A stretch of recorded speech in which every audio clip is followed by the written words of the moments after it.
En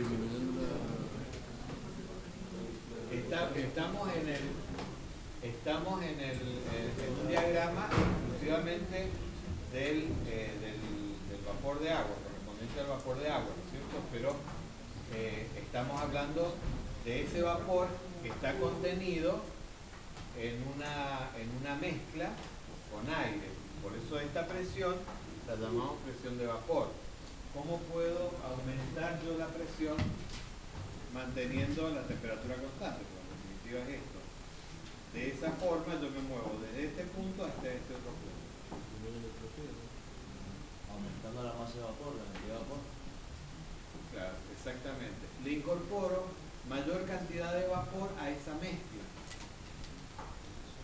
¿Qué es lo que pasa? Lo que ustedes estaban diciendo en el baño.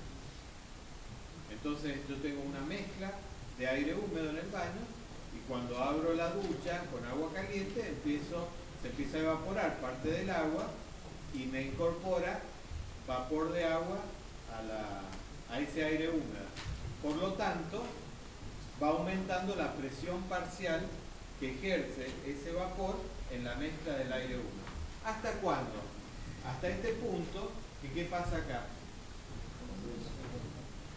Empieza a condensar si yo le empiezo a agregar, si le sigo agregando vapor a esa misma temperatura.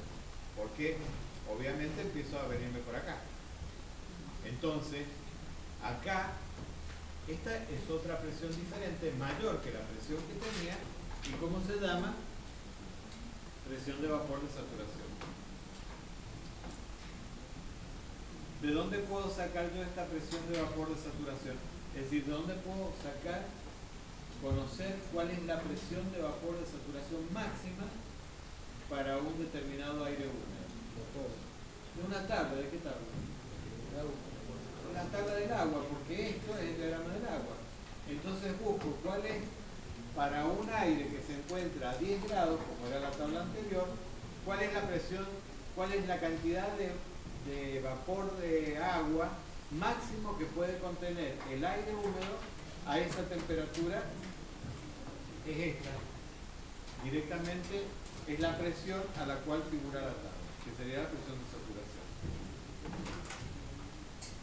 Ahora, fíjense que para que empiece a condensar tengo distintos caminos. O sea, yo lo puedo hacer de esta manera, agregándole vapor a esa mezcla de aire húmedo hasta que empiezan a aparecer las primeras gotitas de líquido, que significa que he llegado a mi punto de saturación. ¿Qué tendría que hacer acá para llegar desde este punto hasta este otro punto? Disminuyo la temperatura. ¿Y con qué condición? ¿Qué presión constante? ¿Y qué significa esa presión constante? Tiene la misma presión molar, que tiene el mismo contenido de agua. Que tiene el mismo contenido de agua esa mezcla. Entonces, acá también se me produce una saturación. ¿Esa saturación cómo se llama? Punto de rocío. Entonces, esta es un poco la explicación de por qué se produce el rocío o las heladas.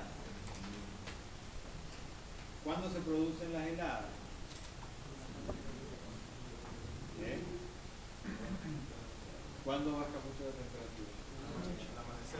Al amanecer.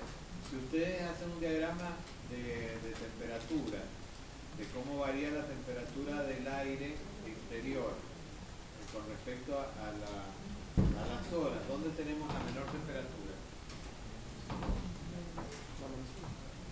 Al amanecer, es decir, momentos antes de que salga el sol, porque a partir de que sale el sol empieza a calentar el aire.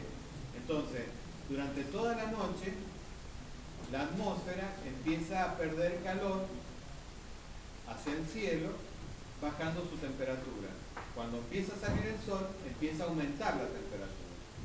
¿Está bien? Entonces, un aire húmedo que tiene determinada cantidad de aire y determinada cantidad de agua va bajando la temperatura durante toda la noche hasta llegar a su temperatura mínima. Si la temperatura mínima del aire yo la encuentro por debajo de esta temperatura, evidentemente se me va a producir una condensación, que sería el rocío. Y helada si la temperatura es todavía más baja, que disminuye por debajo de los 0 grados. Entonces, en ese punto también encuentro un estado de saturación, pero de distinta manera. En este caso fue agregar agua a temperatura constante y entonces logré mi estado de saturación. Y el otro es disminuir la temperatura con el mismo contenido de agua. Es decir, que yo estoy suponiendo que la atmósfera siempre tiene más o menos la misma cantidad de agua. Entonces cuando baja la temperatura, alcanza la temperatura del rocío y se produce el rocío o a veces la helada, depende cuáles sean esas temperaturas mínimas. La temperatura del rocío. Acá tenemos un diagrama. Fíjense que si estamos hablando de presiones parciales, siempre tenemos que tener en cuenta cuál es la presión total. Y generalmente, como en todos los procesos donde interviene el aire húmedo, los más comunes es el aire ambiente, entonces generalmente la presión total es la presión atmosférica. Eso no significa que no exista aire húmedo cuando existe otra presión, porque podemos tener aire contenido en un, como dijeron en algún momento, en un compresor que va a tener una presión total totalmente diferente a la presión atmosférica. Entonces las propiedades de ese aire van a ser diferentes, obviamente, a las que serían si tuvieran una presión total equivalente a la atmosférica. Entonces, esto no es ni más ni menos que lo que figura en la tabla del agua en saturación, donde para cada temperatura tenemos una determinada presión de saturación. Y esa presión de saturación es justamente la presión que ejercería el vapor de agua en esa mezcla de aire húmedo. Fíjense que, de nuevo, a medida que aumenta la temperatura, aumenta la presión de vapor. Quiere decir que cuanto más temperatura tiene el aire, mayor capacidad tiene el aire para contener ese vapor de agua. ¿Esto qué les está diciendo? ¿Por qué la condensación se produce en invierno? ¿Y por qué no se produce en verano?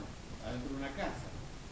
En una casa también hay generación, hay personas que viven, que contribuyen al aumento de la humedad en el aire interior. También se cocinan alimentos que aumentan la humedad, sin embargo no se produce estas condensaciones. ¿Por qué? Porque la temperatura en el verano es mayor y ese aire tiene una mayor capacidad de absorción antes de llegar a la saturación a mayores temperaturas que cuando el aire está más frío.